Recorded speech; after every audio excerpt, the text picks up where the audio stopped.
पिंपरी चिंचवड महानगरपालिकेकडून चिखली येथे 8 तारखेपासून जवळपास 1,500 अनधिकृत बांधकामावरती कारवाई करण्यात आल्याचा अंदाज वर्तवला जात आहे. तसेच कुदवाडी परिसरातील पत्राशेडवर मोठ्या प्रमाणात कारवाई सुरू आहे. कुदवाडी परिसरात अनगिनत पत्राशेड आहेत, त्यावर देखील कारवाई मोठ्या प्रमाणावर सुरू आहे. कुदवाडी परिसरात कारवाई करण्यासाठी स्थानिक प्रशासनाकडून 20 ते 25 जेसीबी कुदवाडी परिसरात तैनात आहेत.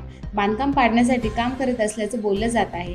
तसेच 8 तारखेपासून चिखली आणि कुदवाडी परिसरामध्ये जाणारे सर्वच रस्ते पोलिसांकडून नाकाबंदी लावून बंद करण्यात आले आहेत. त्याचबरोबर चिखली आणि कुदवाडी परिसरामध्ये शेकडो पोलीस रस्त्यावर बंदोबस्तासाठी तैनात आहेत. रात्र आणि दिवस पोलीस कुदवाडीमध्ये तैनात आहेत. हे सर्व कारवाई करत असताना कुदवाडी परिसरातील इंटरनेट सेवा बंद ठेवण्यात आली असल्याची देखील माहिती समजली जात आहे. सध्या कुदवाडी परिसरात लघु उद्योजक मोठ्या प्रमाणात आहेत. याच लघु उद्योगामध्ये हजारो कामगार काम करत आहेत. कारवाई होत असल्याने अनेकांचे लघु उद्योग देशोधडीला लागणार आहेत. लघु उद्योजकांसमोर सध्या आता मोठा प्रश्न उभा राहिला आहे, तो म्हणजे लाखो करोडो रुपये खरेदी केलेल्या मशिनरी सध्या कुठे नेऊन ठेवायच्या व कुठे लघु उद्योग सुरू करायचा, हा सध्या प्रश्न सर्वच लघु उद्योजकांसमोर पडलेला पाहायला मिळतोय.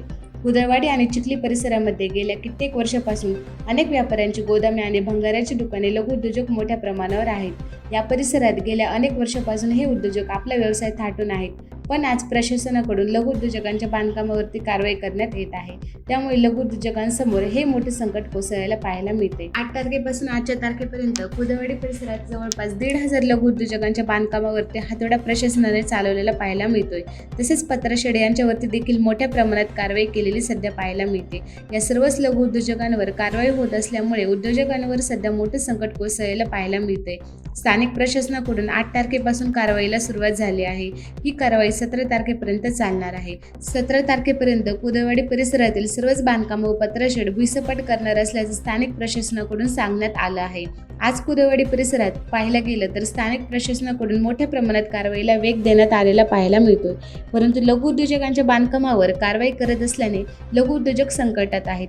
तर दुसरीकडे राजकीय नेत्यांच्या दबावापोटी ही कारवाई सुरू असल्याची दबक्या आवाजात चर्चा देखील सुरू आहे. त्यामुळे या कारवाईला राजकीय हस्तक्षेप झाला का, हा देखील सध्या आता प्रश्न उपस्थित केला जात आहे. असो, पण ही सर्व कारवाई कोणाच्या सांगण्यावरून होती, ही कमेंटद्वारे आपण आपल्या प्रतिक्रियांद्वारे आम्हाला कळवा.